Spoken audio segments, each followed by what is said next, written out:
Samedi 28 mars 2026, la librairie Ombre Blanche recevait Elsa Vidal, journaliste et essayiste, spécialiste de l'espace post-soviétique, ancienne directrice d'ONG, autrice en 2024 de La fascination russe chez Robert Laffont. Elle y présentait ce jour-là son nouvel ouvrage « Que pensent les Russes ?», publié aux éditions Gallimard, dans lequel elle met en lumière la diversité des populations qui composent la Fédération de Russie et fait voler en éclats une unité factice qui parlerait d'une seule voix derrière Vladimir Poutine. La rencontre était menée par Natacha Laurent, historienne contemporanéiste, spécialiste de l'URSS, de la Russie et de l'histoire du cinéma.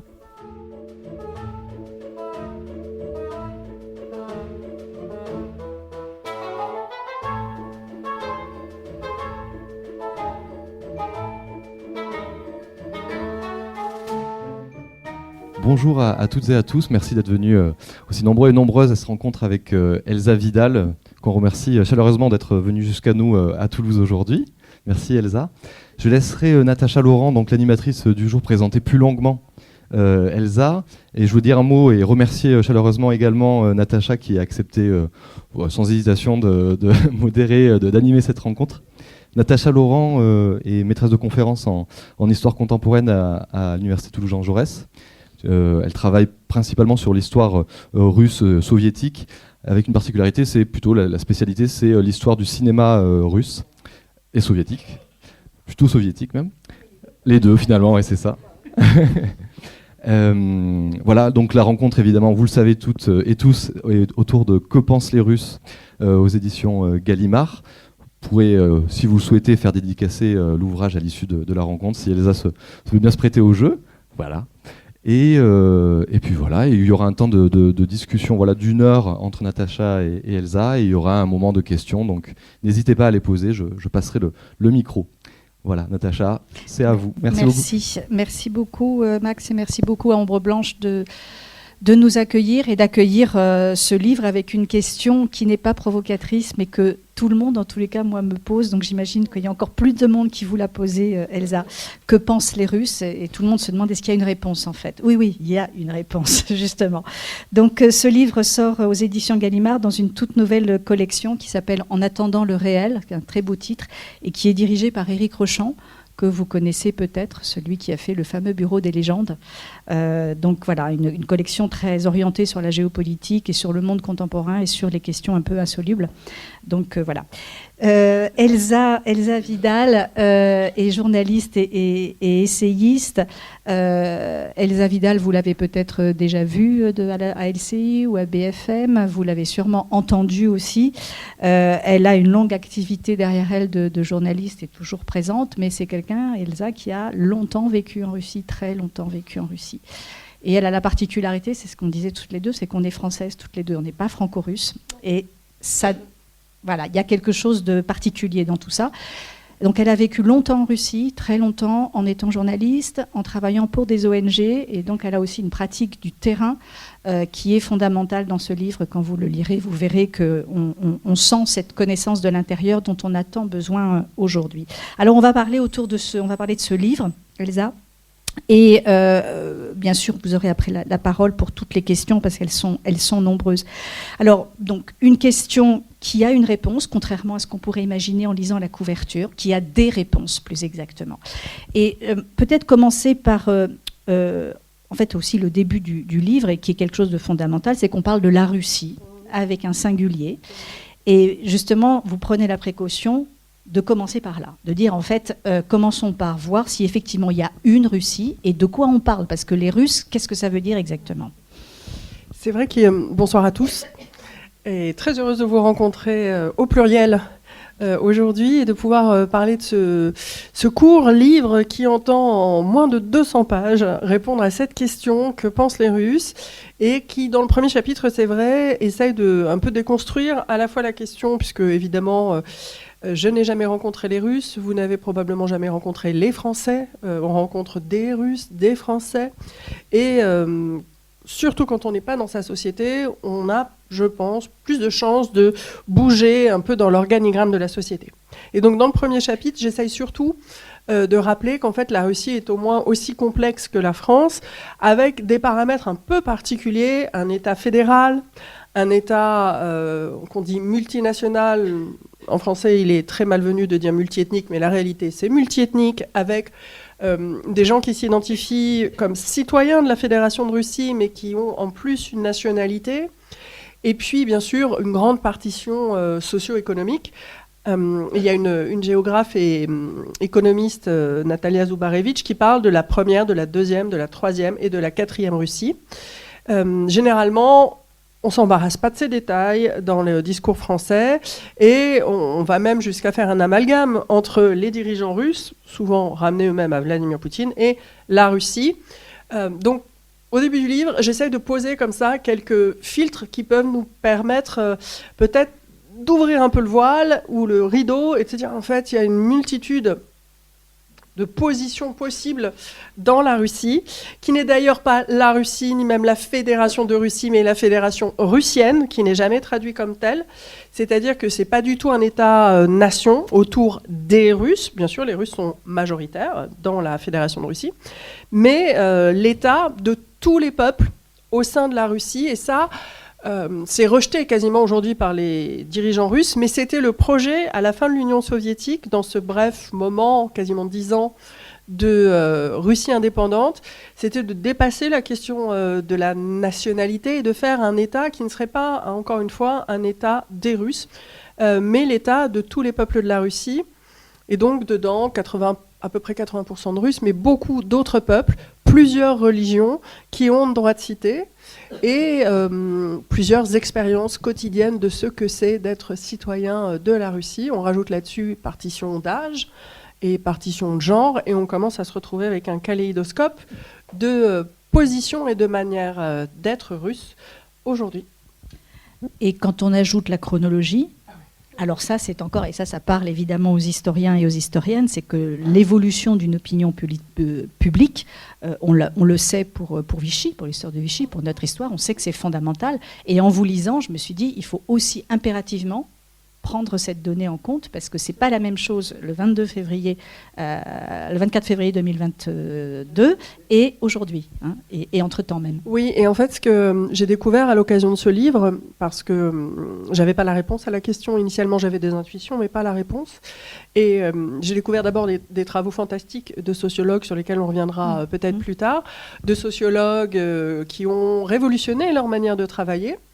Et via cette sociologie, j'ai découvert que les opinions des différents citoyens de la Russie avaient beaucoup varié tout au long de cette guerre, continuaient à varier aujourd'hui sur faut-il l'arrêter, si oui comment, à quelles conditions, ou au contraire la poursuivre, avec notamment un facteur peut-être inattendu, qui est l'arrivée de Donald Trump pour son deuxième mandat aux États-Unis, et qui, par exemple, le moment où il humilie Volodymyr Zelensky dans le bureau ovale le 28 février, puis le moment où finalement il va se rapprocher à nouveau de lui, va faire véritablement varier les courbes d'opposition à la guerre ou de soutien à celle-ci, créant des moments Trump et des moments de déception vis-à-vis de Trump.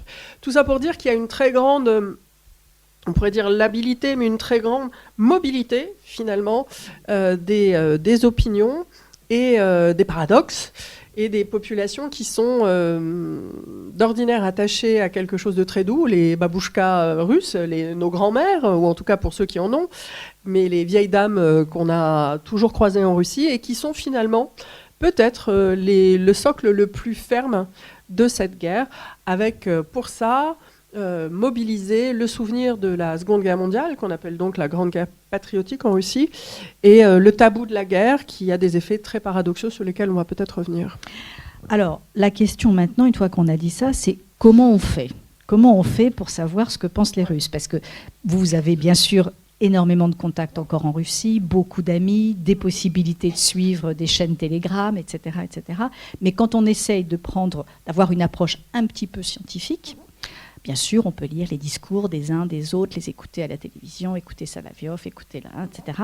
Mais il y a quand même un outil, et avant de lire le livre d'Elsa Vidal, je ne pensais pas que c'était un outil aussi riche, parce qu'en fait, c'est un livre avec une quantité d'informations très facile d'accès, vous suivez sans problème, mais avec énormément d'informations. Et c'est la question des sondages. Et ça, j'aimerais bien qu'on revienne dessus parce que c'est une longue histoire aussi en Russie et en Union soviétique. Ça évoque beaucoup de choses, la question des sondages. Et c'est pas si simple que ça. Et j'ai trouvé ce moment passionnant dans la recherche que j'étais amenée à faire, parce que je ne suis pas du tout une spécialiste de la sociologie soviétique ou russe, mais j'ai nombre de contacts, comme vous le disiez, et d'amis qui sont des chercheurs, parfois russes, parfois franco-russes, parfois russes en France, qui sont sociologues. Et je me suis dit, mais aujourd'hui, que répondre à l'argument « ça ne sert à rien de faire des sondages dans une dictature » en réalité, qui semble un argument à première vue très sensé et complètement rationnel. Mais j'ai été amenée à me pencher donc sur l'histoire de la sociologie dans la période soviétique. Alors elle est très tardive parce que longtemps, en Union soviétique, les sciences sociales étaient interdites et il y avait l'enseignement du marxisme et du marxisme léniniste, et c'est tout. Et puis, il y a eu la mobilisation de certains chercheurs en Union soviétique, mais de manière tardive, pour avoir le droit de participer, en tout cas de faire acte de présence dans les colloques internationaux de sociologie. Et les autorités soviétiques, à ce moment-là, on est plutôt sur la période brejnevienne, les années 70, se disent pourquoi pas, finalement, ça nous donnera une plateforme pour porter nos idées marxistes-léninistes. Et elles autorisent timidement la création d'une chaire de sociologie rattachée justement, plutôt sous l'encadrement du marxisme-léninisme. Et ça va durer, et ça va se développer. Pourquoi ? Eh bien parce que le régime soviétique produisait quantité de normes et de rapports absolument ahurissantes, et qu'à la fin, il en était intoxiqué. Et il avait besoin de ces sociologues et de ces chercheurs pour aller chercher la réalité du pays au milieu de cette jungle, il n'y a pas d'autre mot, de cette jungle administrative qui produisait du rapport véritablement en jet continu. Et aujourd'hui, ce n'est pas vraiment différent, et c'est ce que j'ai pu découvrir donc, en parlant à des collègues, mais aussi en faisant une analyse un peu systématique de ce qui est disponible en source ouverte sur les sites des administrations russes, et notamment les achats publics. Et on découvre, en faisant cette analyse, que le plus grand client des instituts de sondage aujourd'hui en Russie, c'est l'administration présidentielle russe. Plus de 400 sondages par an. Et là, encore, la motivation est la même. Arriver à comprendre, alors sur des segments très précis, en général, ils ont des commandes très précises, ce que pense cet échantillon-là de la population dans telle région, sur telle question, pas pour le plaisir de la connaissance, mais pour s'assurer d'une forme de consentement et pour construire ce consentement comme une forme d'ingénierie sociale. Et il commandite à des différents instituts. Alors il y a des instituts dont vous avez certainement entendu parler, qui ont pignon sur rue et qui donc sont un peu quand même, sinon compromis, en relation très stable avec les autorités. Alors il y a l'Institut Levada, mais il y a aussi FIOM qui font les sondage d'opinion sur la popularité des figures politiques. Mais derrière, il y a une multitude d'acteurs privés qui répondent aussi à ces appels d'offres pour l'administration présidentielle, mais aussi à d'autres appels d'offres, et puis qui se sont eux-mêmes embauchés pour mener des campagnes sous couverture, justement parce qu'il est très difficile d'aller au-devant de la population en disant « qu'est-ce que vous pensez de la guerre ?» et même en portant le discours sur autre chose et en revenant très progressivement à la question de la guerre. Et donc, éthiquement, ça peut poser question, mais ils partent en région, sur ce qu'on appellerait de la longue durée, 3 semaines, 2 mois, avec des sondeurs, mais aussi des politistes, avec des anthropologues, avec des ethnologues, et ils dressent une espèce de radioscopie de régions de la Russie, l'une après l'autre, bien sûr avec la même méthodologie, de manière à pouvoir comparer les résultats. Et ce que je trouve très intéressant, c'est qu'ils mettent en plus leurs résultats en accès libre sur différents sites. Alors il faut pouvoir travailler en russe, mais au besoin, on peut aussi utiliser un traducteur automatique. Mais ils mettent vraiment tous les formulaires anonymisés, évidemment, mais vous avez accès à tous les travaux. Alors c'est une belle somme de documents. Mais ça témoigne surtout de la vitalité de cette recherche et ça ouvre des portes sur les opinions de manière très fine et très localisée qui sont, en tout cas pour moi, très inattendues et très inspirante parce que ça témoigne aussi du fait qu'il y a une société civile dont les autorités sont obligées de tenir compte un peu de manière contre-intuitive. On dit toujours « oui, non, mais Poutine, il se fout de son opinion publique ». Non, il s'en fiche pas du tout. Il est obligé d'acheter une certaine paix sociale. Et dans le livre, j'évoque notamment un moment en 2018 où l'administration présidentielle s'est heurtée à un mouvement de masse qui n'avait pas anticipé sur la réforme des retraites. Et oui. Et même en Russie, bon, ça tombait très très mal. C'était l'été, il y avait la Coupe du Monde de foot à Moscou, il y avait des élections législatives en septembre. Vladimir Poutine s'est très vite désolidarisé du projet de réforme et il a finalement lâché du lest sur l'âge de départ à la retraite des femmes pour acheter l'acceptation de cette retraite. Et ça n'a pas été sans mal, puisque pour la première fois, il y a eu des scores aux élections législatives locales très mauvais, avec les candidats du parti Russie Unie qui ont perdu leur siège ou en tout cas fait des scores inhabituellement bas. Et donc, n'imaginons pas les autorités russes sur un Olympe très paisible. Non, c'est pas du tout ça. Elles gouvernent au quotidien avec beaucoup d'outils, encore une fois, d'ingénierie sociale, pas d'outils idéologiques, et beaucoup d'angoisse et pas mal d'erreurs. Alors, ça ne veut pas dire qu'il n'y a pas un discours de propagande extrêmement puissant. On est bien d'accord. Ça, il faut être clair là-dessus. C'est pas parce qu'il y a des sondages qu'on a une véritable opinion publique qui s'exprime librement. C'est plus subtil que ça. Il y a deux réalités parallèles qui communiquent par certains canaux. Et oui, ces deux couches coexistent. Il y a des efforts très puissants développés pour produire une réalité, en tout cas langagière.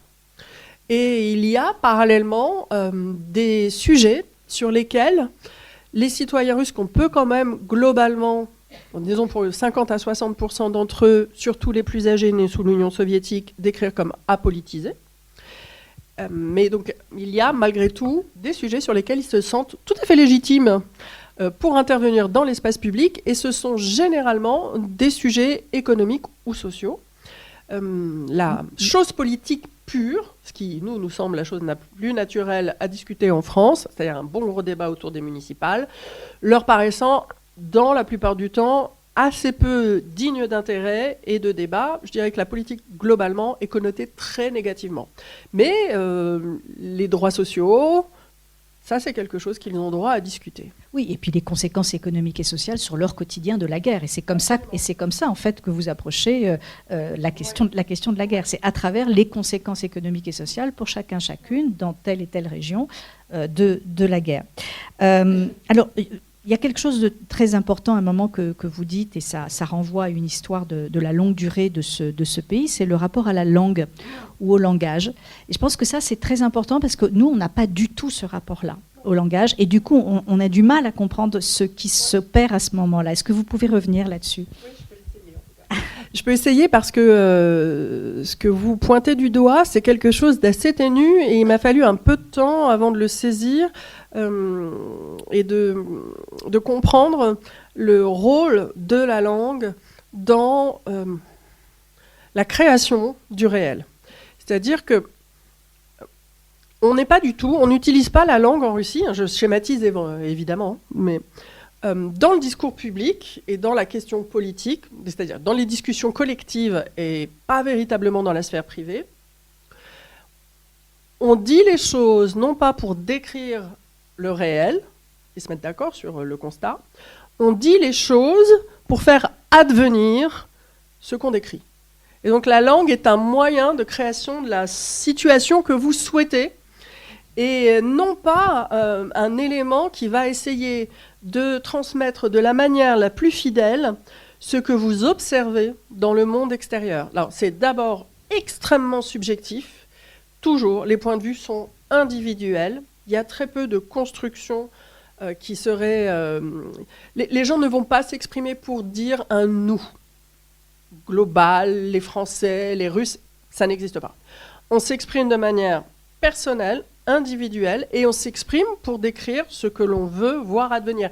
Il n'y a aucun rapport avec la question de la vérité, ni de l'objectivité. Et donc l'usage du langage est complètement différent.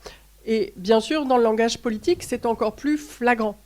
Ce qui fait qu'on peut voir des retournements de position qui, pour un Français, sont extrêmement déstabilisants parce qu'on peut vous dire, je schématise, je suis absolument contre le fait de travailler le dimanche la veille, et non mais c'est très bien de travailler le dimanche le lendemain. Tout simplement parce que l'analyse de l'intérêt de la personne aura changé et ça n'a pas, il ne voit pas de contradiction logique. En cela, on adapte le langage à l'objectif poursuivi. Et c'est aussi, je pense, l'héritage très différent, ou l'expérience, d'une parole libre et d'une parole non libre. C'est-à-dire qu'il y a une vraie croyance dans la puissance du langage, et l'art oratoire est très formalisé, mais il y a une véritable croyance dans la puissance du langage, et de véritables conséquences pour l'usage du langage, que vous et moi n'expérimentons pas. C'est-à-dire que ce que je vais dire ici, ce soir, qui sera peut-être diffusé demain, ce que je vais dire chez moi, ce que je peux dire tout haut dans le train, n'a absolument aucune conséquence sur ma sécurité en France. Aucune. Alors qu'en Russie, elle en a, économiquement, mais aussi du point de vue de ma liberté, et pour celle de mes proches. Et donc, parler est un acte extrêmement pesé et analysé, ce qui n'est pas du tout chez nous. Et ça fait toute la différence.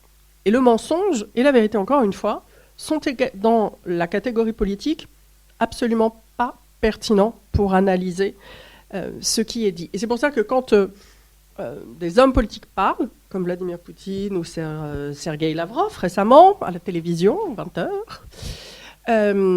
il y a d'énormes précautions à prendre pour être sûr que ce langage n'est pas utilisé comme une arme politique, ou en tout cas un dispositif à créer pour neutraliser ses effets, et aussi bien comprendre que dire le vrai, dire le faux, manipuler ne sont pas des catégories pertinentes pour analyser ces discours. En revanche, pour comprendre ce qui est poursuivi, oui. Alors, là, vous voyez, on rentre dans la complexité. Est-ce qu'on pourrait prendre un exemple, Elsa, par exemple, la mobilisation de 22 ? Parce que cette mobilisation de septembre 2022, qu'on a un peu oubliée, nous, mobilisation partielle, qu'on attendait, nous, d'Occident. On se disait, elle va arriver, enfin, je veux dire, c'est logique. Elle a été partielle, elle ne s'est pas reproduite depuis. Et il y a de bonnes raisons, et vous expliquez justement que les sondages permettent de comprendre ce qui s'est passé à ce moment-là. Parce que c'est aussi un moment où beaucoup de gens sont partis, évidemment.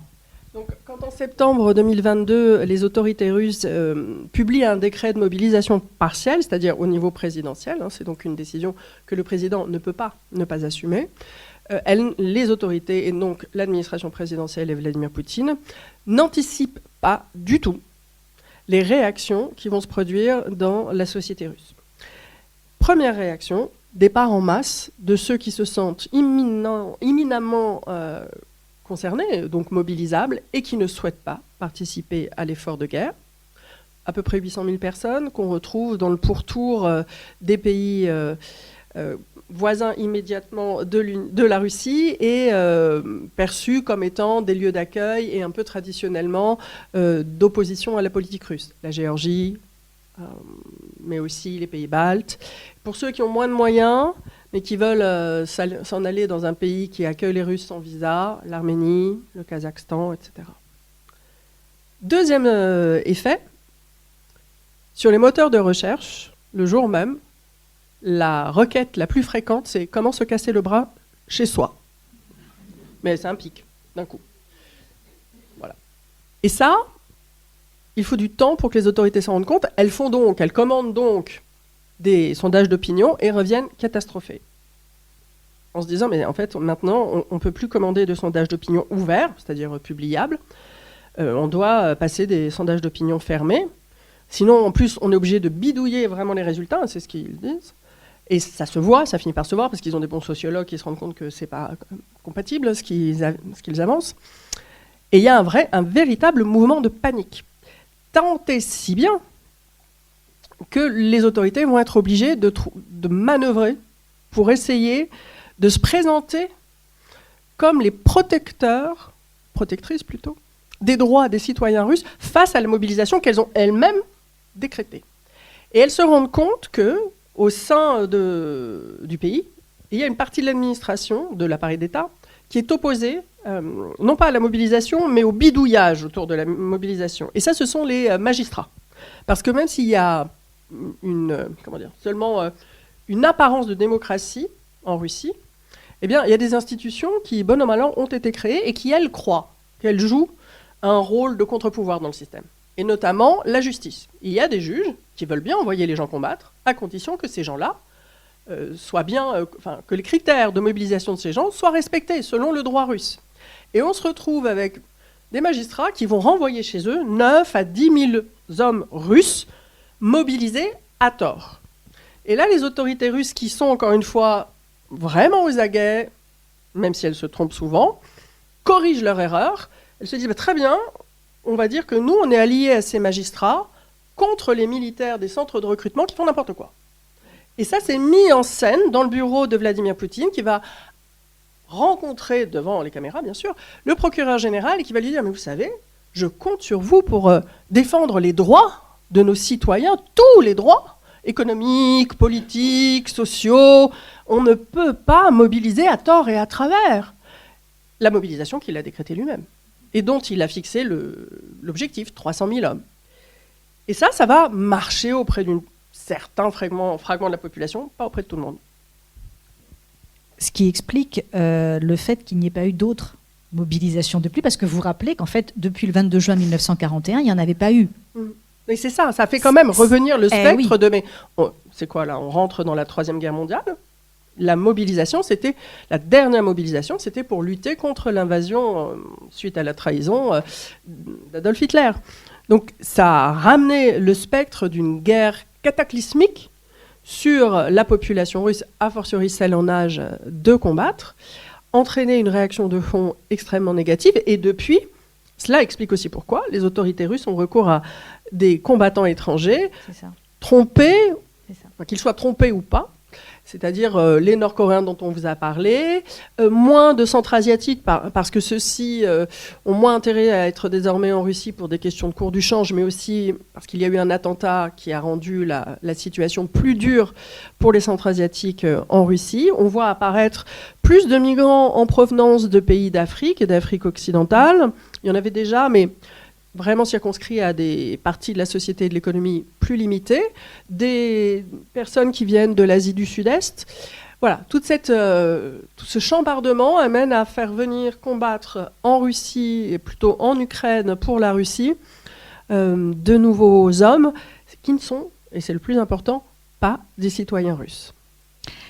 Alors, on arrive à la question qui nous taraude tous et qui est évidemment importante, c'est qui soutient la guerre ? Voilà, c'est le rapport à la guerre. Qui est pour, qui est contre? Comment est-ce que vous pouvez nous guider dans cette question dont la réponse ne cesse de bouger, j'imagine, au fur et à mesure du temps qui passe aussi?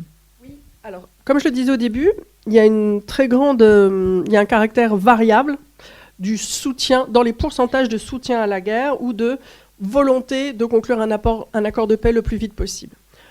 On l'a vu dans les données générales, au moment où Donald Trump arrive au pouvoir et prend le pouvoir pour son deuxième mandat, en janvier 2025, on est au plus haut des souhaits de conclure un accord de paix, mais sans condition.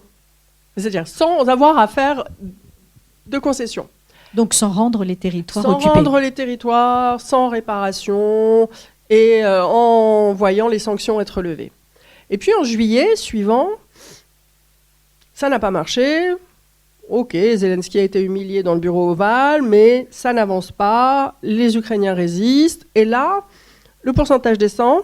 Et surtout, les opinions sont que non seulement on voudrait bien conclure un accord de paix le plus vite possible, mais on est aussi persuadé que c'est la faute des Ukrainiens si celui-ci n'est pas arrivé.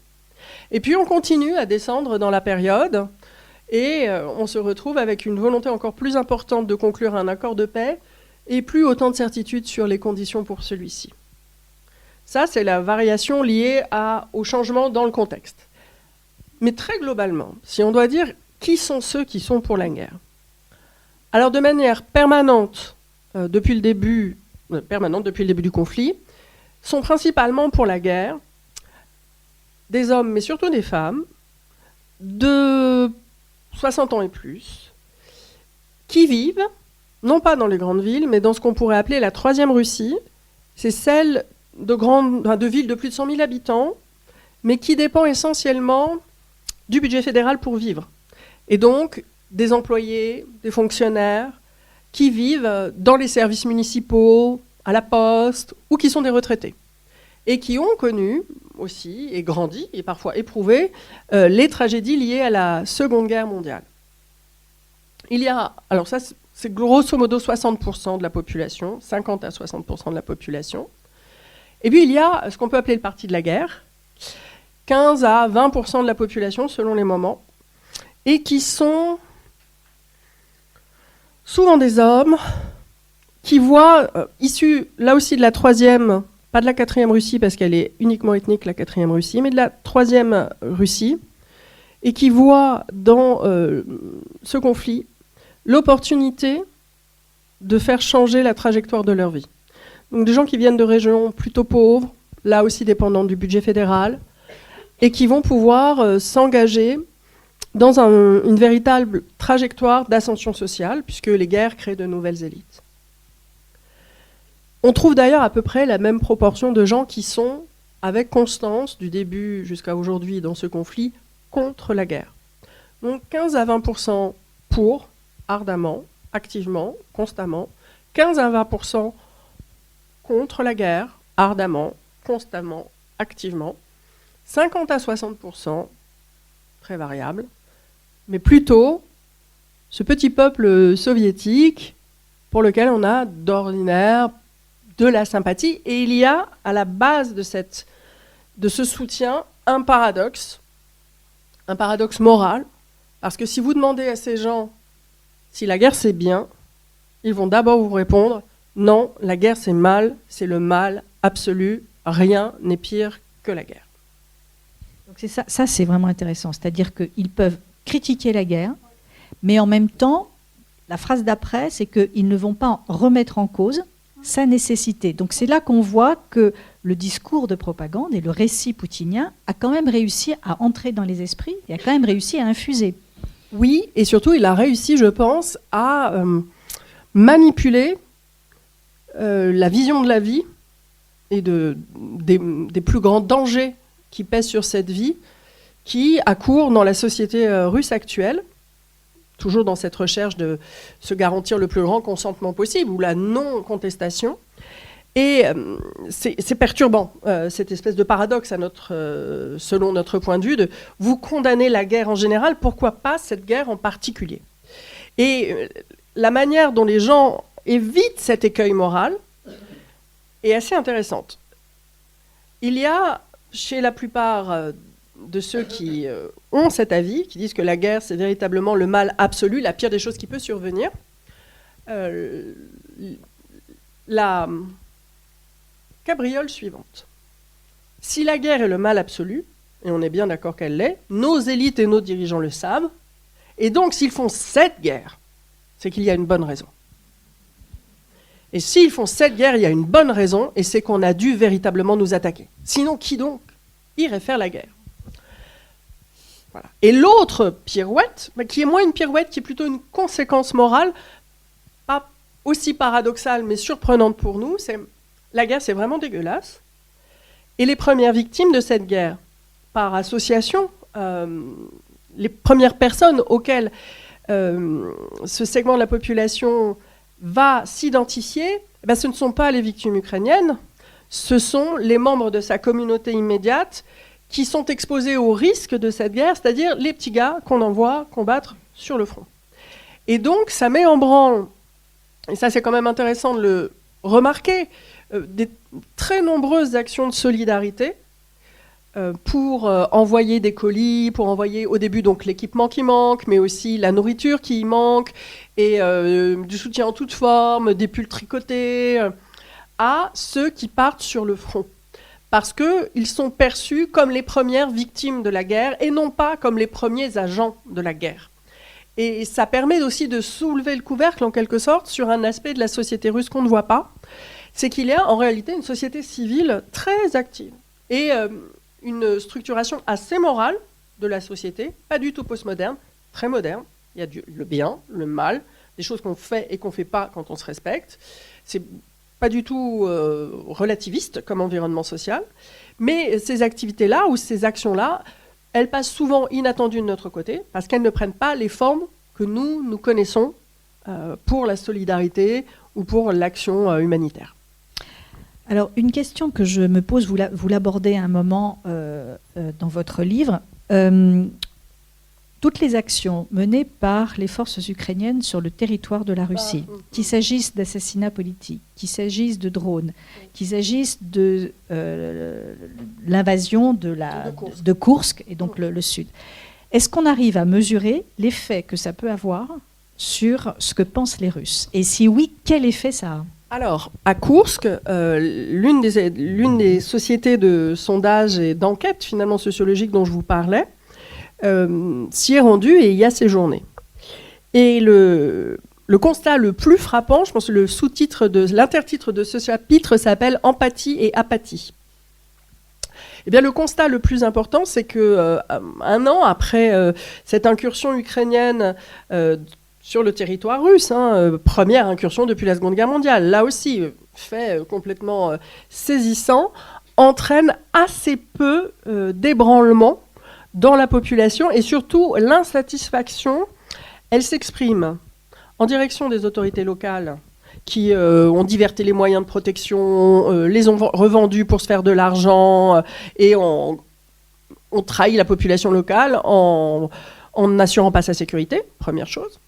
Et deuxième chose, le mécontentement se tourne vers les réfugiés, les déplacés intérieurs qui ont dû quitter les villages attaqués pour se reloger dans les grandes villes, dont on finit par dire que ce sont quand même des parasites, que le plus gros problème, ce sont les bouchons très importants créés par l'afflux de gens et de véhicules le matin et le soir, et que ces réfugiés, ils se comportent vraiment comme des assistés, ils attendent qu'on leur donne tout comme ça.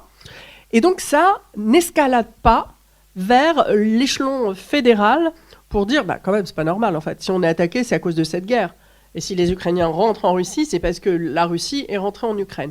Donc l'horizon politique de jugement est rabattu, toujours dans une proximité liée à l'individu et à l'expérience quotidienne de l'individu. Alors, est-ce qu'on peut maintenant parler des élites ? Oui. Des élites, parce que là aussi, on imagine tous qu'ils sont tous derrière Poutine et que tout le monde file de doux et pense exactement la même chose que lui, ou en tous les cas donne l'impression qu'il pense la même chose que lui. Qu'en est-il ? Est-ce qu'il y a plusieurs types d'élites ? Et quelles sont ces catégories ? Alors, il y a effectivement plusieurs types d'élites qu'on a, là quand je dis on, encore une fois, ce sont des journalistes, analystes, chercheurs russes qui travaillent précisément soit depuis la Russie, soit en exil, et qui ont des sources directes dans les élites, et qui travaillent sur ces questions de réaction des élites. Eh bien, ils ont, ces chercheurs et chercheuses, à grands traits, tracé ce qu'on appelle le parti de la guerre, le parti de la paix, le parti du silence. Le parti de la guerre est en fait réduit à sa plus simple expression, le problème étant que ce sont les gens les plus puissants de ce pays à l'heure actuelle. Donc le parti de la guerre, très schématiquement, il s'agit de Vladimir Poutine et de deux hommes, les frères Kovalchuk, qui, depuis quelques années, et notamment à la faveur du Covid, se sont retrouvés à être le seul entourage vivant de Vladimir Poutine, qui sont tous trois, des hommes vieillissants, qui ont découvert la foi tardivement et qui se sont, alors sincèrement ou pas sincèrement, pour moi la question ne se pose pas, abreuvés aux sources d'un impérialisme russe qu'on voyait pas mal au XIXe siècle et qui nous revient aujourd'hui pour justifier le projet d'invasion de l'Ukraine. Même si personnellement, je pense que ce qui est poursuivi, c'est pas du tout la restauration de l'Empire russe ni de l'Union soviétique, Poutine n'était pas un communiste, mais simplement réacquérir la puissance qui était celle de l'Union soviétique, peu importe finalement l'appareil idéologique produit. Alors il y a ces trois hommes et peut-être quelques cercles autour.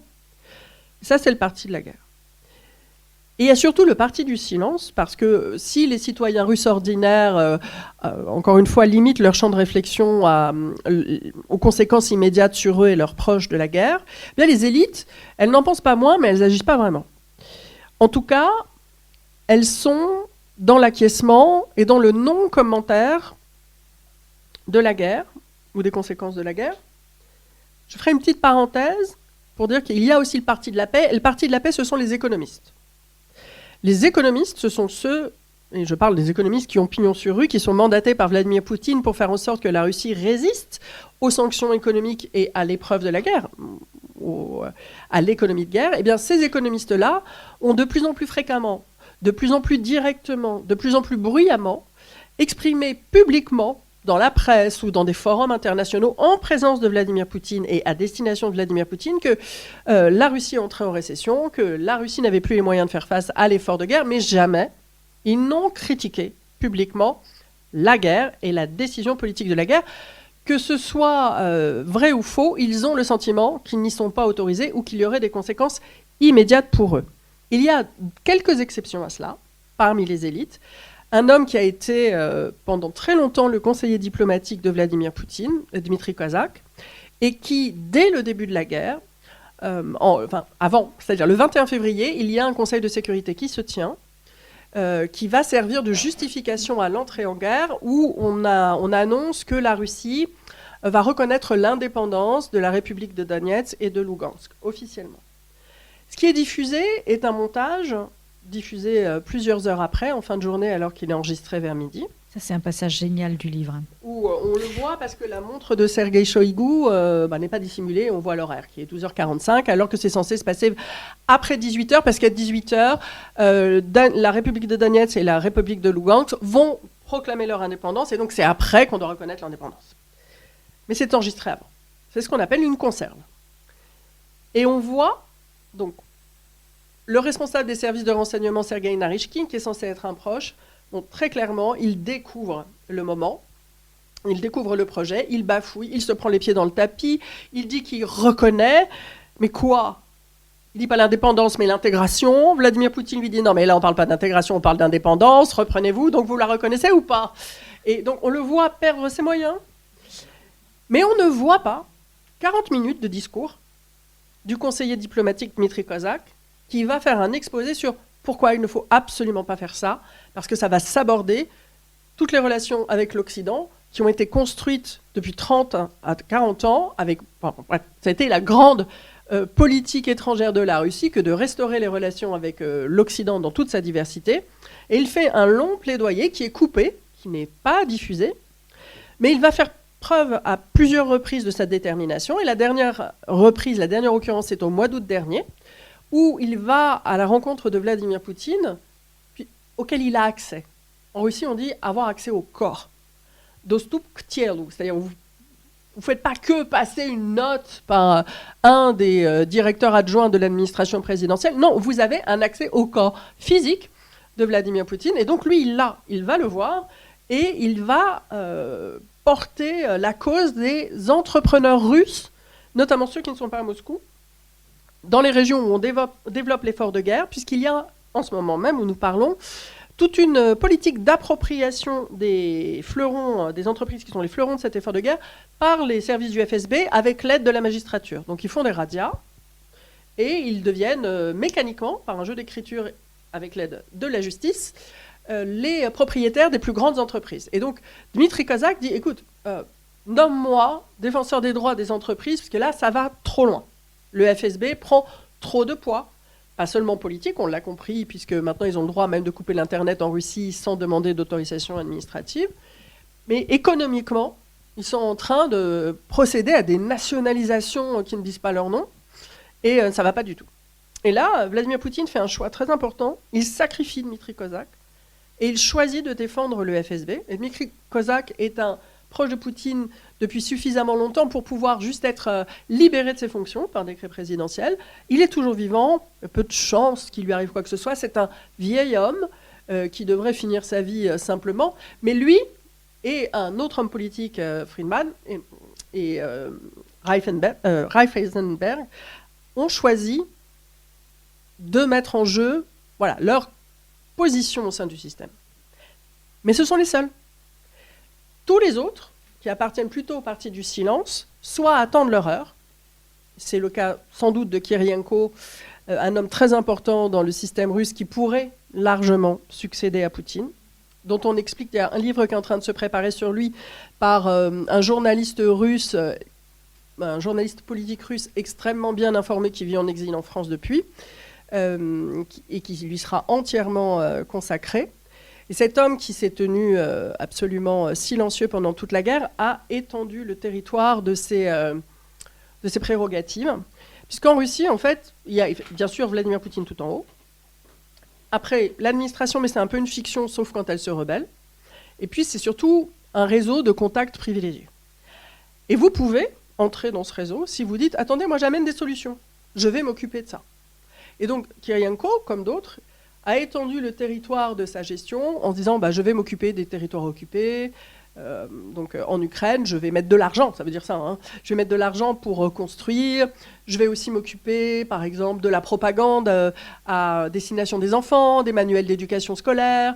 Et donc, si vous amenez des résultats, vous devenez de facto curateur. Et ça devient votre portefeuille, en quelque sorte. Mais quelqu'un d'autre peut apparaître et s'avérer plus efficace et vous piquer votre portefeuille.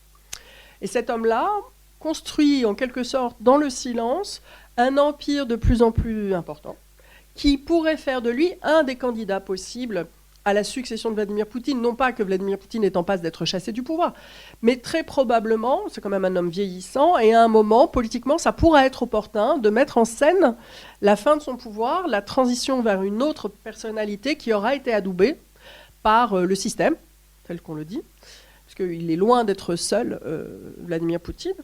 Il gère des intérêts. Et Kirienko, bien qu'appartenant au parti du silence, pourrait devenir le visage du futur de la Russie. Alors justement, ce parti du silence, à un moment, vous avez une phrase qui résonne, à mon avis, pour tous les régimes totalitaires et pour beaucoup de situations de guerre quand il y a des régimes totalitaires. Consentir ne veut pas dire adhérer. Et je pense que ça, c'est très important, qu'on se rappelle ces choses-là et que adhérer... ça peut relever, on peut adhérer pour toutes sortes de raisons. Oui. Il n'y a pas qu'une adhésion idéologique, c'est ça que je veux dire. Absolument. Comme on le disait initialement, la valeur idéologique du langage en Russie, elle est d'abord performative. C'est pour montrer votre allégeance. Je parle la même langue que vous, je reprends les mêmes termes du débat, je peux donc m'inscrire dans le débat, j'ai le droit de citer, mais ça ne veut pas dire qu'il y ait adhésion intime. Par ailleurs, c'est le meilleur endroit pour être dissimulé en quelque sorte dans la lumière, se rendre utile, peut-être même incontournable. Et je peux prendre par exemple le cas du maire de Moscou, Sergueï Sobyanin, qui est aussi un homme qui peut nourrir des ambitions présidentielles, puisqu'il correspond en fait presque trait pour trait au manager du futur que les Russes souhaitent avoir. Parce qu'il y a aussi ces enquêtes-là. Qu'est-ce que vous verriez ce serait quoi, finalement, le prochain président idéal?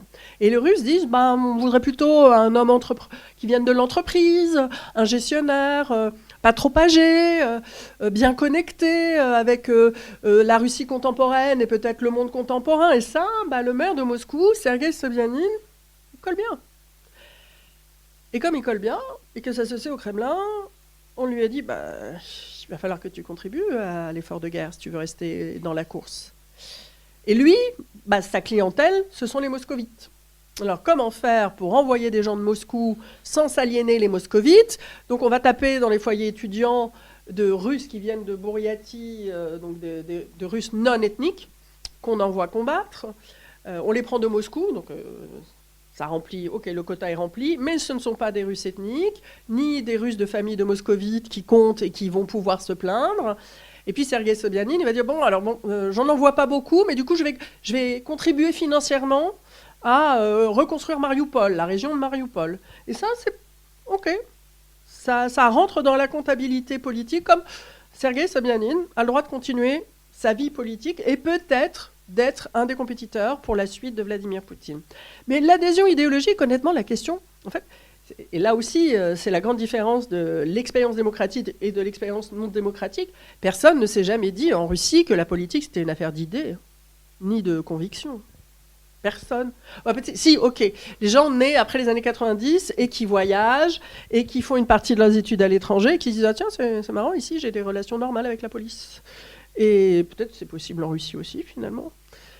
Mais à part cette population qui est partie, pour la grande majorité, hein, les 800 000 à 1 million qui sont partis à l'étranger, il y en a un peu qui reviennent parce que les accueillir, c'est très difficile.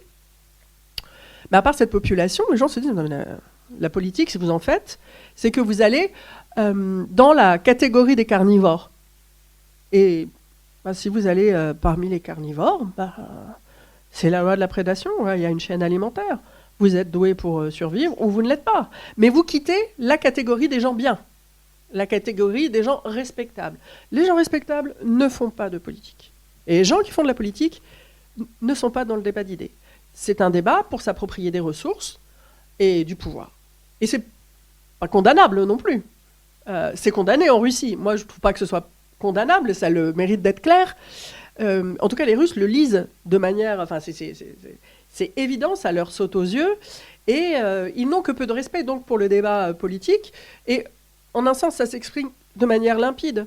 Quand vous avez le souvenir dans votre famille de plusieurs générations qui ont soit été témoins, soit qui ont directement été victimes de crimes de masse, en réalité, au nom du bien de l'humanité, ça laisse des traces et vous doutez qu'il y ait dans les serments de pureté idéologique quoi que ce soit d'autre qu'une course au pouvoir.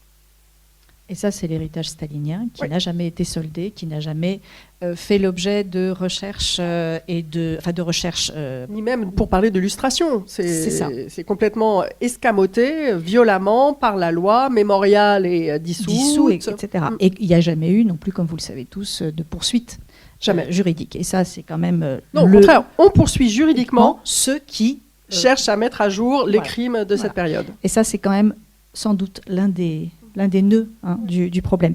Alors, pour terminer, avant de vous passer la parole, moi j'ai une question, parce qu'en lisant justement les différents sondages sur de 22 à 26, je me suis posé la question suivante. Est-ce que plus la guerre avance, plus la guerre avance, est-ce que la justification de la guerre n'est pas en train de s'enraciner dans cette société, en sachant que, par ailleurs, la militarisation de la jeunesse est très très puissante, que la militarisation des écoles, etc., et que la Russie est en train de fabriquer littéralement des futurs combattants qui auront été éduqués complètement dans cette vision du monde. Je ne parle pas des dizaines de milliers d'enfants ukrainiens déportés qui subissent le même sort, et peut-être des centaines de milliers d'enfants ukrainiens qui sont dans les territoires occupés et qui subissent la même chose.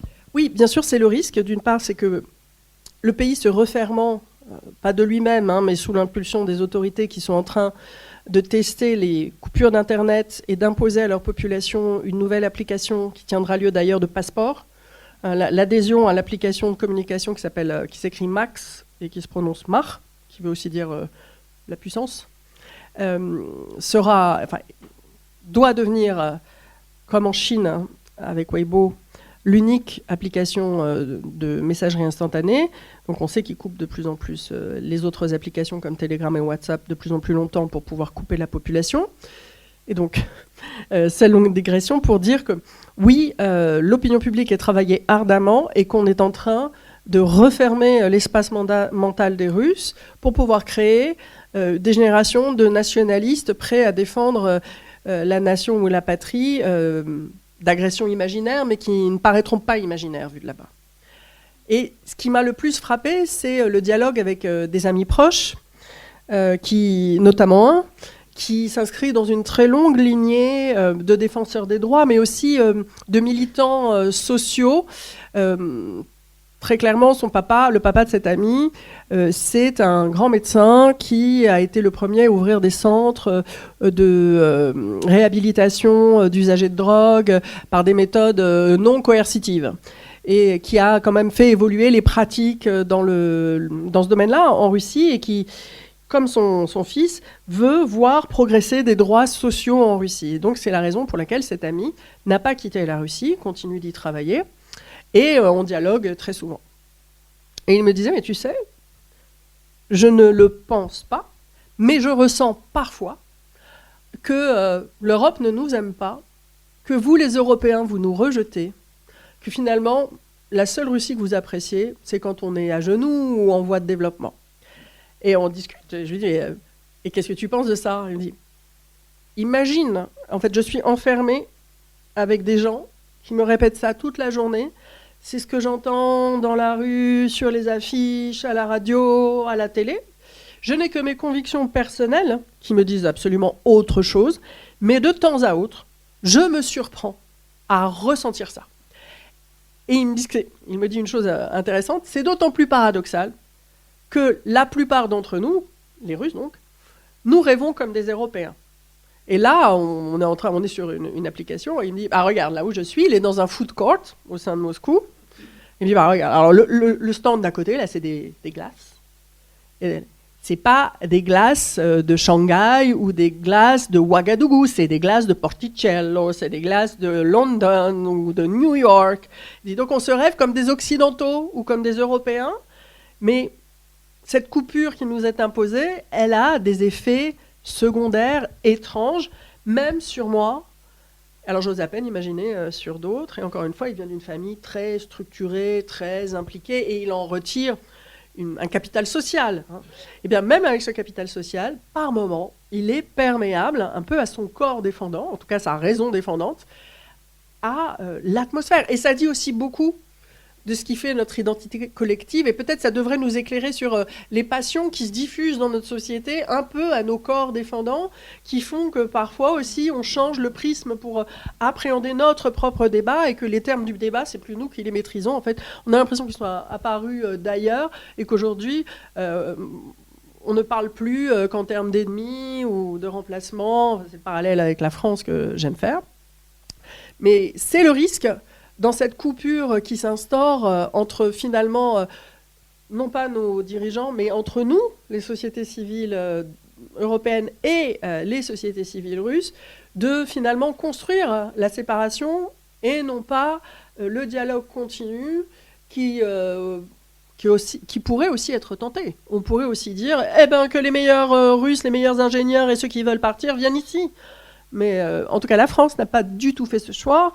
Et même quelques amis qui ont quitté la Russie ou qui ne sont pas rentrés en Russie, ils étaient à l'extérieur quand la guerre a été déclarée, ils ont parfois obtenu des visas en France, mais après les conditions pour s'y maintenir et pour trouver un emploi étaient si compliquées qu'ils sont tous en Allemagne, globalement. On vous passe la parole. On vous passe la parole. Vous avez le micro pour poser toutes les questions que vous souhaitez, que vous posez sur la Russie d'aujourd'hui. Oui, monsieur, oui. Et bon, comme il y a beaucoup de Russes en dehors de la Russie, donc particulièrement, je pense aux Pays-Baltes où il y a 40% à peu près de la population russe. Alors, est-ce que vous savez, c'est difficile de les sonder, mais est-ce que vous savez à peu près ce qu'ils pensent de la guerre, de ça? Alors un petit peu, mais ce ne sera pas très satisfaisant comme réponse et je m'en excuse. Dans les pays baltes, et tout particulièrement en Estonie, il y a effectivement des espaces de peuplement très homogènes russes. Et dans ces espaces-là, ce que j'ai pu observer, et aussi ce que des réfugiés ukrainiens ont pu observer, ou des Russes qui quittaient la Russie ont pu observer, c'est une volonté de rester le plus loin possible du conflit, de ne pas dire qui est responsable, qui est coupable, de dire de toute façon tout le monde ment, la guerre est un grand malheur, et ne pas vouloir s'en occuper. Après, pardon, ce n'est pas un secret que les autorités russes fondent de grands espoirs sur leur capacité à déstabiliser certaines de ces régions. Et notamment, et ça c'est intéressant parce que pour l'instant ce n'est que sur Internet, mais sur certaines chaînes Telegram russes, depuis environ 2 mois, il y a un mouvement qui s'appelle la République populaire de Narva, qui est apparu. Et Narva, donc, c'est une ville à la frontière peuplée à 90% de russophones. Et l'appellation de République populaire, c'est ce qui a été utilisé à Donetsk et à Lugansk pour préparer les pseudo-mouvements séparatistes. Et voilà. Donc on peut vous dire que pour le moment, tout le monde s'observe, parce que comme ça n'a pas quitté l'espace Internet, personne ne veut réagir pour ne pas activer la dynamique de cette opération qui est peut-être juste un ballon d'essai pour voir, alors que nous sommes occupés en Iran, quelle va être notre réaction à cette... si j'étais russe, je dirais à cette provocation, mais je ne suis pas russe, donc à cette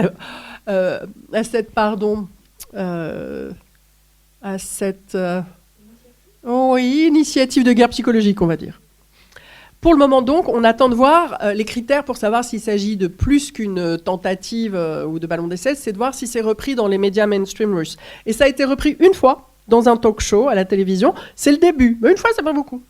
Donc, on attend de voir si c'est repris plus massivement. On attend aussi de voir si ça donne lieu à des actions dans le monde matériel, parce que le monde numérique est très réel, hein, donc dans le monde matériel.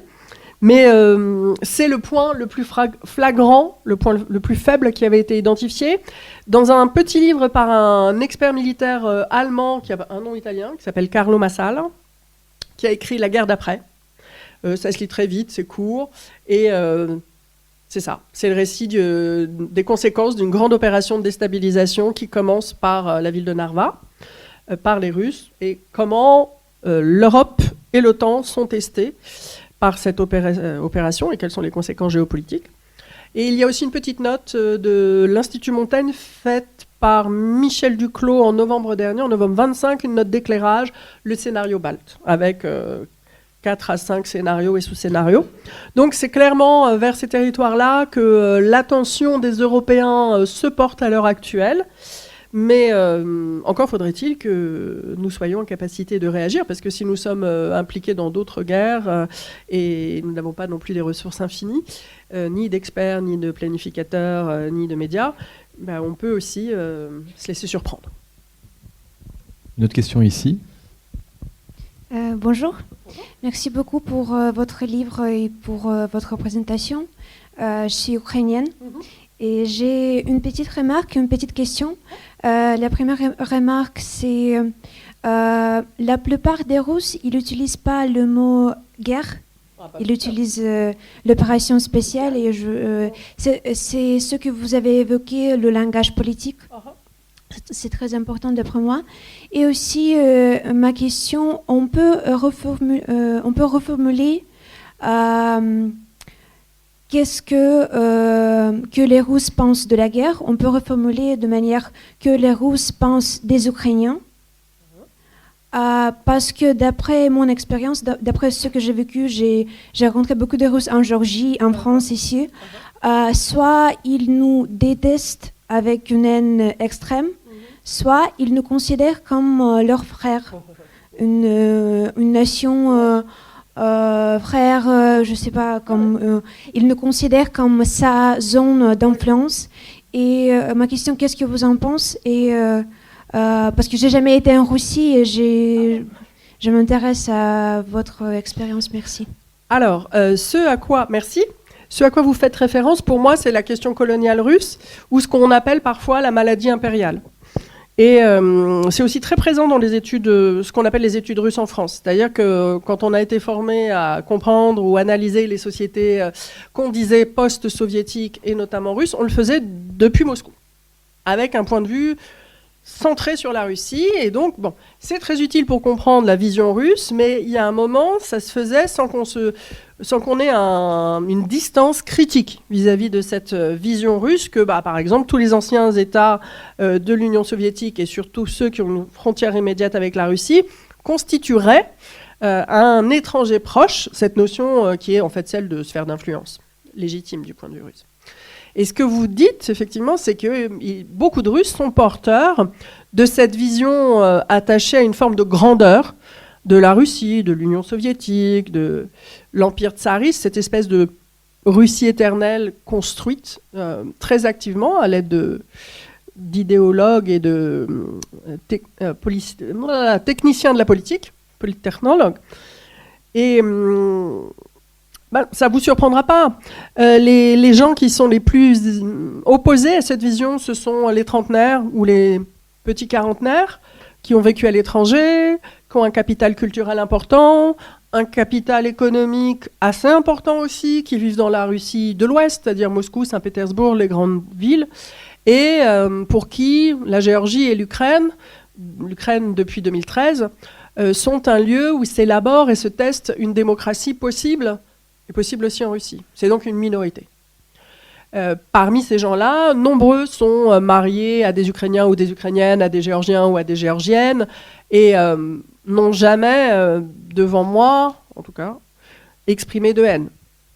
Mais la haine, comme vous le dites, c'est la conséquence de cette guerre, et ça participe aussi du déni et du rejet de rentrer dans la discussion.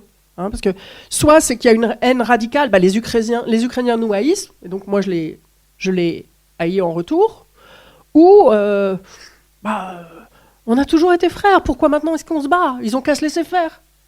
Mais il y a une forme de passivité, comme ça, de refus du débat politique, et j'essayais d'expliquer pourquoi. Alors, je ne vous dis pas ce que j'en pense, si je juge ou pas que c'est mal ou très bête, ou voilà, d'être dans cette posture-là. La question que j'essaye de me poser, qui n'est pas dans ce livre, effectivement, et qui pourrait être peut-être le livre prochain, c'est qu'est-ce qui pourrait être un déclic pour les Russes? C'est quoi, pour les Russes d'aujourd'hui, de sortir du syndrome impérial? Et ça, je pense que les mieux placés, et dans mon précédent livre, c'est aussi ce que j'ai découvert pour nous l'apprendre, et peut-être pour l'apprendre aux Russes, ce sont les voisins immédiats. C'est-à-dire que les Géorgiens, les Baltes et les Ukrainiens peuvent nous dire très simplement à nous Français qu'est-ce qui peut-être est un levier pour faire bouger des Russes, si c'est possible. Mais peut-être qu'à un moment, ce sera plus possible. Peut-être qu'à un moment, la population, dans sa très très grande majorité, sera enfermée dans un narratif parallèle sur lequel on ne pourra pas grand-chose. Après, moi, je crois au choc du réel et je crois vraiment que l'économie est un élément qui peut faire plier, d'une part, les dirigeants, mais aussi amener à des revendications. La politique, j'y crois pas du tout, sauf pour la minorité qu'on a évoquée, les 15 à 20% constants. En revanche, l'économique et le social, oui, ça peut fragmenter la société globale russe. Après, on n'en a pas parlé, mais dans le livre, je reviens sur les travaux faits en Bouriatie par ces sociologues extraordinaires qui partent sous couverture en mission et qui montrent bien que les jeunes hommes bouriates qui partent ont conscience qu'ils sont utilisés par le gouvernement fédéral, que le gouvernement fédéral leur dit que ce sont des combattants qui ne reculent jamais, c'est ce qu'on disait d'eux pendant la Seconde Guerre mondiale, et qu'eux ont bien conscience qu'on les utilise, mais ils veulent obtenir en contrepartie de cette utilisation la reconnaissance de leurs droits locaux, ethniques, linguistiques. Donc ça se met en branle. Et généralement, la chanson la plus jouée dans les soirées de veille de départ, c'est un petit rappeur local qu'il a créé et qui est un métis bouriate russe et qui s'appelle Vaina nikamu ne нужна. Donc la guerre n'est utile ou n'est nécessaire, personne n'a besoin de la guerre. Et ce sont donc des jeunes hommes qui partent en connaissance de cause, qui en revenant demanderont la monnaie de leur pièce en droits locaux.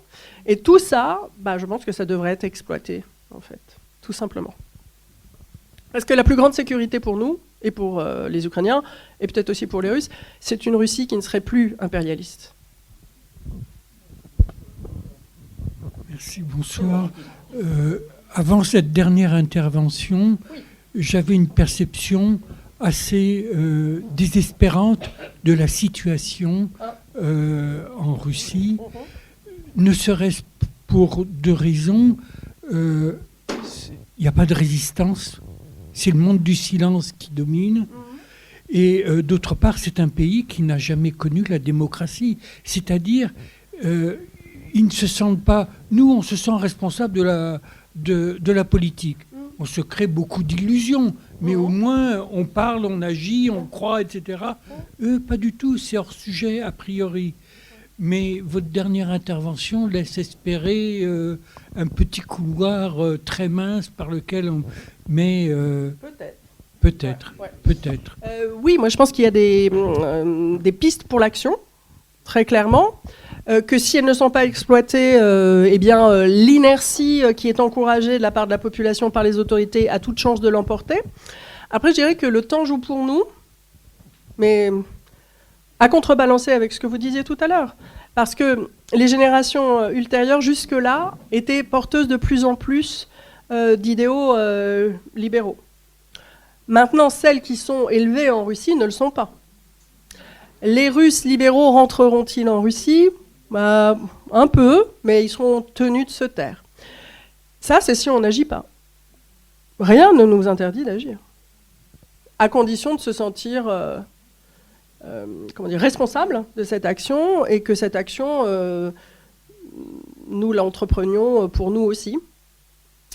Après, je pense que, et c'est le point qu'on n'a pas évoqué, ce qui pourrait être un danger, et c'est aussi pour ça qu'il y a cette guerre, c'est que si l'Ukraine démocratique survit, démocratique et non dirigée, non profitable à la Russie, elle fera la démonstration que les peuples dits frères, et donc semblables, parce que dans le miroir, il peut y avoir un double démocratique et que les Russes ne sont pas condamnés à l'autocratie. D'où l'importance de la victoire de l'Ukraine et aussi des autres pays qui sont encore dirigés par des élites qui rendent d'abord des comptes à Moscou. Mais voilà, c'est pourquoi la victoire de l'Ukraine est à mon sens très importante et c'est le modèle démocratique qui est combattu. Parce que s'il est possible en Ukraine, pourquoi est-ce qu'il ne serait pas possible en Russie ? La réponse est qu'il est tout à fait possible en Russie. Tout à fait possible. À condition que les élites changent. Oui. Et puis les élites, c'est pas, encore une fois, ce ne sont pas des idéologues. C'est des gens qui ont construit un empire financier, qui ont des positions de confort, d'autorité. Enfin, voilà, il faut aussi déromantiser le pouvoir, où que ce soit. Et aussi en Russie, voilà, ce ne sont pas des stratèges supérieurs au genre humain qui ont tout compris aux politiques, à la nature cynique des hommes. Non, ça c'est fait pour nous démoraliser en fait. Ça c'est le match du Kremlin et c'est produit juste pour qu'on se dise ça on ne pourra jamais les battre. Alors que ils font des erreurs, ils sont comme tout le monde, ils sont inattentifs et il y a des trucs qu'ils font très très bien, mais parfois non, ils sont un peu négligents. Enfin bref, des êtres humains quoi. Ça marche. Puis tantôt pas, et puis parfois on corrige le tir, et puis voilà. Donc c'est la lutte cognitive, et elle se mène maintenant. Je voulais vous demander, une guerre, une opération spéciale qui dure, ce sont des victimes quand même depuis 4 ans, c'est de la conscription qui sera sans doute décidée. Est-ce que ça agit sur ce parti du silence avec des ferments qui peuvent avoir une action sur la société elle-même et sur les réactions ? Cette action, pour moi, elle a eu lieu déjà. Et celle qu'on peut voir arriver, c'est celle des indicateurs économiques. Et je dirais le prix du concombre. Le concombre est un élément... Vous ne vous en rendez pas compte. Le concombre est un élément quotidien. Le concombre est partout, il y a du Sprite au concombre. Et non mais c'est très sérieux. Et le prix du concombre a fait plus que doubler en décembre dernier. C'est-à-dire un concombre, c'est 4 € ramené au pouvoir d'achat russe. C'est vraiment beaucoup. Alors les Russes ont déjà fait beaucoup de sacrifices économiques, notamment sur la qualité de leur nourriture. Ils peuvent en faire encore. Mais ce que je veux dire, c'est que les sanctions, non seulement ça marche, mais c'est dynamique, le régime s'adapte, donc il faut qu'on s'adapte aussi. Il faut aller plus loin, il faut continuer la pression parce que les fonds souverains sont presque vides, le concombre a vraiment grimpé, les œufs sont très très très très chers, la viande est très chère. Donc il y a une partie de la population dont la vie compte, les moscovites, les pétersbourgeois, ceux de la Russie qui est riche et qui pense qu'elle a des droits, autre que chercher à survivre économiquement, eh bien si cette population-là qui pense que sa vie c'est autre chose que de la survie économique commence à être vraiment gênée aux entournures, et si en plus les services de sécurité commencent à avoir vraiment les coups des franches, qu'en plus on les coupe de communication avec le monde extérieur, ça pourrait ne pas si bien se passer. Donc moi je mise tout sur l'économique. Sur le concombre.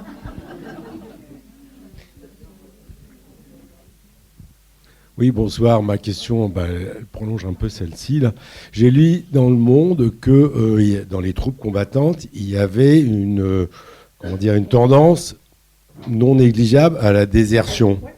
Et que cette tendance, évidemment, elle était contrée par les autorités et que ça allait jusqu'à fusiller des gens, etc. Donc je voulais savoir, j'imagine que ce que dit Le Monde est exact. Donc vous le confirmez, j'ai l'impression. Et est-ce que c'est connu de la population? Donc qu'en pensent les Russes qui savent peut-être ça, parce que c'est quand même un danger. Enfin, c'est autre chose d'être tué par sa propre hiérarchie que d'être tué par les adversaires. Et puis après, j'ai une autre question qui sans doute n'a pas de réponse, c'est que pensent les Russes de l'issue de la guerre, c'est-à-dire pas forcément ce qu'ils veulent, mais ce qu'ils pensent, est-ce qu'ils sont optimistes, et comment pour eux ça va se finir, quoi. S'ils ont l'idée de pouvoir imaginer ça. Alors pour la première question, oui, il y a un mouvement de désertion qui est d'ailleurs encouragé par qui trouve de l'assistance par un défenseur des droits russe qui est désormais en exil et qui a c'était déjà le créateur d'une très grosse ONG d'aide aux sans-abri en Russie, Natchleshka. Et il est parti en Géorgie au moment du début de la guerre et il a fondé, mais comme ça, sans expérience, tout un réseau de volontaires qui aident les Russes à quitter l'armée. Et il les aide à quitter le plus tôt possible avec l'assistance de juristes.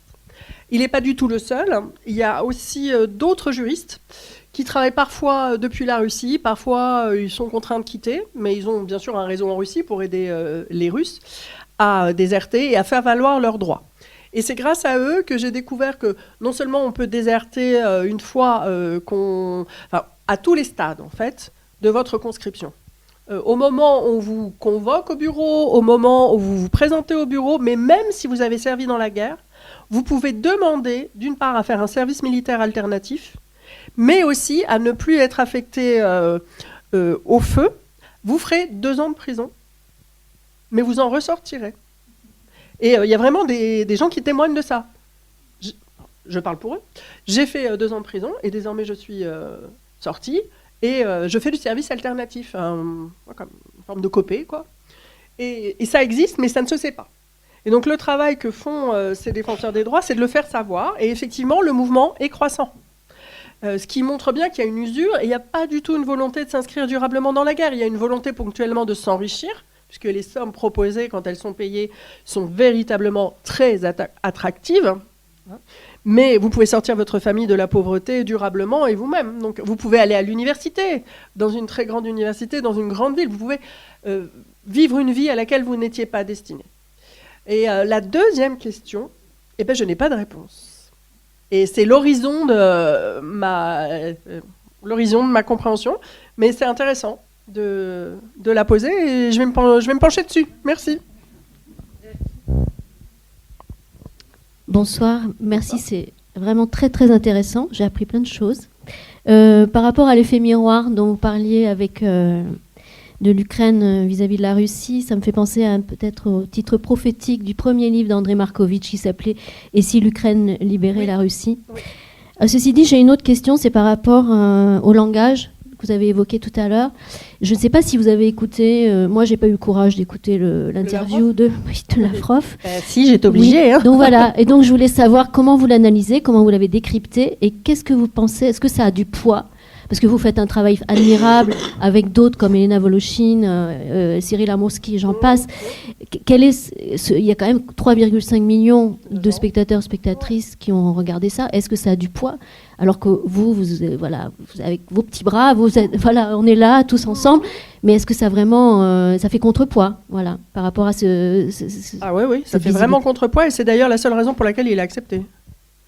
C'est qu'il savait très bien à qui il avait affaire. Et qui passerait tranquillement à guet.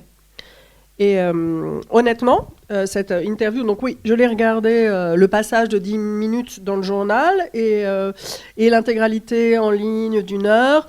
Et je rejoins tous mes camarades qui sont montés au créneau d'ailleurs avant moi, parce que moi je ne l'ai pas vu tout de suite, je travaillais, j'étais en plateau, donc je l'ai vu le lendemain. Cette interview de Léa Salamé et... qui a véritablement, comme elle le dit elle-même, c'est quelqu'un qui crée des moments.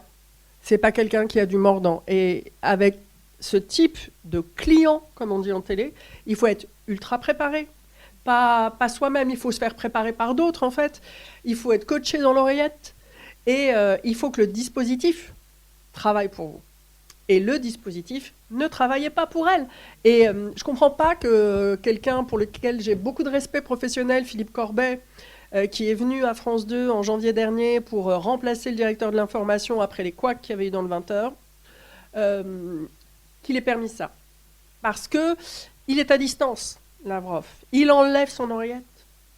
Donc, rien à faire de ce que lui dit la régie à Paris. Il déroule ses arguments. Et simplement le fait de dire que on a eu des journalistes qui ont vu les crimes de guerre, c'est pas assez. En fait. La seule chose pour moi qui peut marcher, c'est le hard talk. C'est-à-dire, c'est à la britannique. Vous vous mettez d'accord sur un entretien. L'entretien commence. Il y a une chose que vous voulez savoir, et tant qu'on ne vous la dit pas, vous restez sur cette question. Et si à chaque fois on vous évite et que vous dites vous ne répondez pas à la question, vous ne répondez pas à la question, c'est là que vous faites votre démonstration.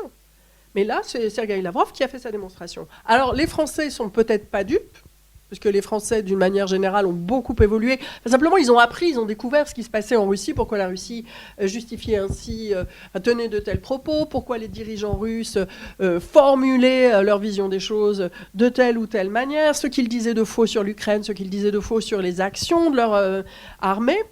Mais il y a quand même, je pense, le temps passant, la tentation de se dire non, on ne pourrait pas parler quand même et se mettre d'accord. Parce que c'est vraiment pénible. C'est pénible cette guerre, c'est pénible le monde de la guerre, c'est pénible de devoir penser l'électricité va encore monter. Enfin, je veux dire, si on pouvait se libérer de ce conflit facilement, sans les sacrifices à faire pour que l'issue nous soit favorable, eh bien, je pense que tout le monde a envie de retourner à la position par défaut. Parce qu'honnêtement, la Russie, c'était passé de mode, on avait d'autres sujets.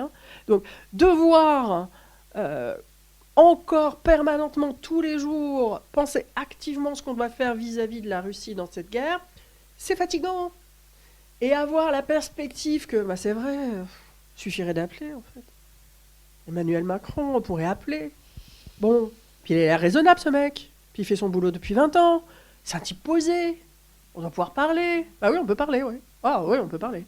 Alors, à ces termes, sous ces termes. Et ça, c'est la cata, c'est la cata. C'est la télévision publique. Et c'est la télévision publique, quand même, donc c'est parce que doublement ça serait une autre chaîne, on en aurait entendu parler. Moi, je me suis chez BFM, je me coltais très régulièrement avec le porte-parole de l'ambassade de Russie quand il était encore en France, super francophone, en plus avec des yeux de Bambi. Il est incroyable, lui. C'est une arme de destruction massive, ce mec. Alexander Makagonov, vous pouvez pas le détester. Vous êtes avec lui, il faut pas lui parler en dehors de plateau parce qu'il va être tellement charmant, tellement affable qu'après vous êtes en plateau, vous voulez pas être désagréable avec lui. Donc moi, je me tenais à super grande distance. Et quand on était en plateau, c'était... Et c'était hyper dur, très désagréable à faire. Mais la seule chose qu'on puisse faire. La seule chose qu'on puisse faire. Et Piotr Tolstoï, c'était pareil. Il a tellement détesté ça qu'il m'a menacé en direct, à la télé. Et parce que je lui disais, mais pourquoi si la Russie c'est si parfait, pourquoi votre fille étudie à l'étranger? Pourquoi elle écrit sur les réseaux sociaux que la fac de Moscou, no way? Alors, et pourquoi vous êtes parti étudier en France? Pourquoi vous êtes francophone? Dites-le nous. Enfin, c'est intéressant. Et lui, il s'énervait. Il n'avait pas du tout parlé de ça, naturellement. Et il a fini par me dire, Elsa Vidal, faites attention, les Russes sont partout, on sait où vous habitez. Super. Merci, Piotr. Mais c'est ce qu'il fallait comme ça, c'est clair. Oui, les choses sont claires. Et surtout, et ça, c'est ma petite victoire, il a dû s'excuser à la télévision russe, 10 jours après, d'avoir étudié à l'étranger, d'avoir envoyé sa fille à l'étranger. Et là, j'étais... Merci d'être venu, Piotr. Donc, à part ça, mais si vous êtes un journaliste empathique, vous ne pouvez pas faire ça. Et c'est très désagréable, en fait, de venir mordre les modèles de quelqu'un qui est en face de vous. Si vous êtes élevé dans un environnement paisible, vous n'avez pas envie de faire ça. Sauf quand c'est Lavrov, quand même, non? Oui, voilà. On peut éprouver un certain plaisir, quand même, non? Pour Léa Salamé, si c'est ça. Mais est-ce qu'elle, elle sait qui c'est, quand même, non? Oui, bon, mais alors... je ne pense pas que ce soit sa nature de vouloir d'abord... chercher une réponse et coincer. Enfin, c'est ce qu'elle explique elle-même très bien. La question, la réponse, c'est pas le plus important. Oui. Peut-être qu'elle avait à cœur aussi, et là je ne le sais pas du tout, je ne connais pas Léa Salamé, on ne s'est jamais parlé. Et puis tout le monde peut faire une mauvaise interview. Ça arrive à des gens très bien, ça m'arrivera peut-être demain. Mais il y a quand même le côté, je me distingue de mon mari. Je suis une journaliste indépendante. D'ailleurs, vous voyez, j'interviewe même Lavrov. Et là, on était vraiment... pour nous, c'est Sisyphe. pour les spécialistes de la Russie qui tous les jours montons, allez c'est reparti. Et là, on était juste bon, d'accord. Du coup 50 minutes, 2 minutes pour Hitler, 2 minutes pour les Juifs. Bah oui, c'est vrai. Entendons toutes les parties. Donc non, et c'est pas ça en fait. Construire un dialogue équitable. Et c'est difficile. C'est difficile parce qu'en plus, dans le contexte du débat sur l'audiovisuel public, merci d'avoir sabordé l'audiovisuel public. Qu'est-ce qu'on peut dire là? C'est ça. Eh bien, merci Elsa, a été très clair, ça nous fait beaucoup de bien. Voilà, je vais le payer cher.